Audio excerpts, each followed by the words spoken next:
Comment surmonter un deuil? C'est évidemment un sujet qui nous concerne tous et c'est le thème d'un film documentaire sorti au cinéma mercredi dernier au titre éloquent « Et je choisis de vivre ». Ces deux réalisateurs, Damien Boyer et Nance Thomassé, sont avec nous. Bonjour messieurs et merci d'être là aujourd'hui. Ce film suit les pas d'Amande Marty. Cette jeune femme a subi le pire des deuils, c'est-à-dire la perte de son bébé Gaspard, décédé à 1 an d'une insuffisance cardiaque. Comment est-elle devenue le sujet de votre film? Alors Amande est venue me trouver 2 mois et demi après la mort de son petit, Gaspard. Et comme c'est une amie d'enfance, elle m'a raconté un peu ce qu'elle traversait. Et elle me disait, ben voilà, c'est juste innommable. Et la douleur est trop grande, j'ai perdu toute ma joie. Et si c'est pour toute ma vie vivre avec cette peine-là, c'est pas la peine. Elle me dit, j'ai vraiment besoin de savoir qu'il y a une possibilité de se reconstruire après un tel deuil. Et elle me demande si je suis d'accord de l'emmener en voyage et de filmer ses rencontres à la rencontre de personnes inspirantes qui ont traversé et grandi du deuil. Ce film, vous l'avez tourné peu de temps après la mort du bébé d'Amande? C'était assez rapide en fait, elle a déjà vécu un voyage elle-même avec son compagnon. Et puis ça s'est passé vraiment presque 1 an après l'événement. Donc c'était assez rapide, un processus de deuil, on sait que c'est très très long. Donc oui, c'était 1 an juste après et on a commencé le tournage en automne.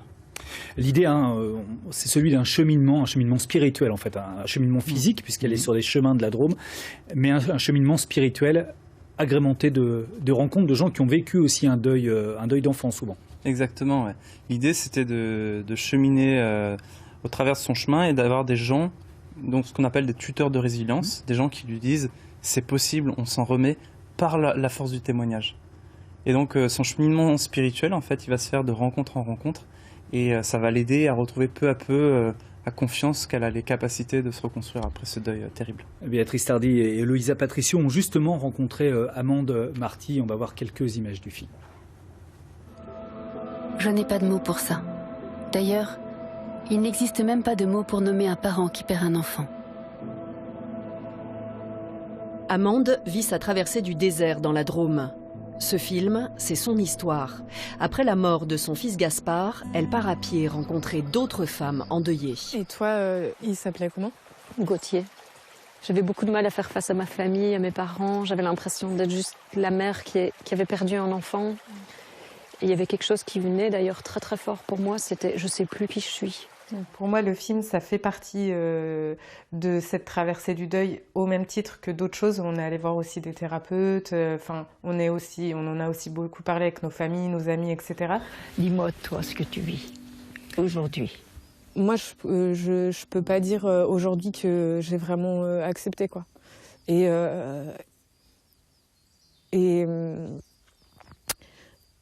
qu'en fait, je sais pas combien de fois on peut vivre ça et se relever, quoi. Moi, ça me laisse aussi une belle trace du cheminement que j'ai fait depuis le départ. Quand je vois le film maintenant, je me dis, ah oui, ce que je dis dans le film, je le ressens plus forcément. À Paris, personne ne voulait produire ce film. Aujourd'hui, plus de 160 salles le diffusent, un record. Le tournage, financé par des dons de particuliers, donne raison à l'intuition de départ du producteur drômois. J'étais au même niveau que chacun, tout le temps chacun, sur le sujet du deuil, je ne connaissais rien du tout. Et j'ai eu un déclic pendant le tournage. Quand j'ai vu Amande parler de façon très libre avec les autres de son enfant qu'elle a perdu, c'est devenu des discussions normales dans la prod, parce qu'en fait on ne dormait plus, ça résonnait en chacun d'entre nous, chacune de nos histoires personnelles. Et l'équipe de production ne pouvait s'arrêter là. En réponse aux nombreux témoignages reçus, elle lance ce site internet financé notamment par la CAF, mieuxtraverserledeuil.fr. Chacun a écrit un message et l'a placé dans le panier. Gaspard s'envole et nous élève avec lui.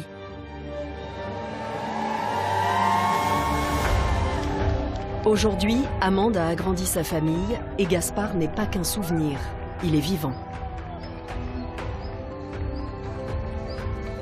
L'esthétique de ce film grand public élève chaque spectateur, appelé tôt ou tard à vivre l'expérience du deuil. C'est un sujet qui peut paraître rebutant, qui effraie, elle le dit d'ailleurs Béatrice Tardy, dans le sujet, vous avez eu énormément de mal à financer, il a fallu un financement participatif. C'est étonnant parce que finalement c'est un sujet très universel, on y est tous confrontés. C'est fou de se dire que c'est l'expérience humaine la plus partagée et quasiment la plus taboue. C'est quasiment la seule promesse qu'on a, c'est de perdre un proche. Et pourtant, voilà, c'est difficile d'en parler le dimanche après-midi avec nos familles. Et c'est ça qui nous a touchés. On s'est dit, mais on a 35, 45 ans dans l'équipe, on est assez jeune. On s'est dit, mais pourquoi on s'y intéresse pas dès maintenant? Et gros déclic, parce qu'on s'est rendu compte qu'il y avait des grandes clés, des grands principes qui peuvent nous aider. Nance Thomasé, vous avez le choix aussi de parler très directement du deuil. Il n'y a pas de circonvolution, on ne prend pas de synonyme pour parler de la mort, on dit la mort, on dit les choses très directement. Ouais, pour moi, c'était important parce que j'ai perdu ma sœur quand j'avais 15 ans, donc j'ai vécu ce drame familial. J'ai vu comment c'était difficile de nommer les choses. Et pour moi, la promesse de ce film, c'était aussi un film où on puisse en parler directement, où on puisse se dire les choses simplement. Et la grande récompense, c'est qu'aujourd'hui, on voit dans les salles, quand il est diffusé, on essaie de passer un temps après avec le public, et les gens se livrent. Les gens parlent simplement et disent très directement de leur deuil. Et nous, on pense vraiment qu'il y a un pouvoir guérisseur à pouvoir exprimer ce qu'on traverse. Il y a un autre parti pris cinématographique, celui-là d'avoir voulu faire de la très belle image sur ce film. Il y a beaucoup d'images de drones et les paysages de la Drôme sont hyper présents dans ce film. Pourquoi ? Alors, les mots suffisaient pas à exprimer ce que vivait Amande, autant au niveau de la souffrance que de la reconstruction. Il nous fallait des métaphores, il nous fallait des allégories, et on avait besoin de la nature. Et on a eu beaucoup de chance aussi de tomber sur cette période magnifique que représente l'été indien. Mais dans le film, on utilise beaucoup d'images sans mots, qui expriment beaucoup de choses très très fortes, très puissantes, qui parlent à chacun d'entre nous. Qu'est-ce que vous voudriez qu'il ressorte de ce film auprès des spectateurs qui vont au cinéma ? Moi, j'ai un rêve, c'est que quand on voit ce film, on peut se dire « Ok, je suis normal, ce que je vis, c'est ok, je peux en parler, je peux prononcer le nom de mon fils, de ma fille ou de l'être cher, je peux demander à mes amis de me soutenir, même si moi, à un moment donné, je m'effondre.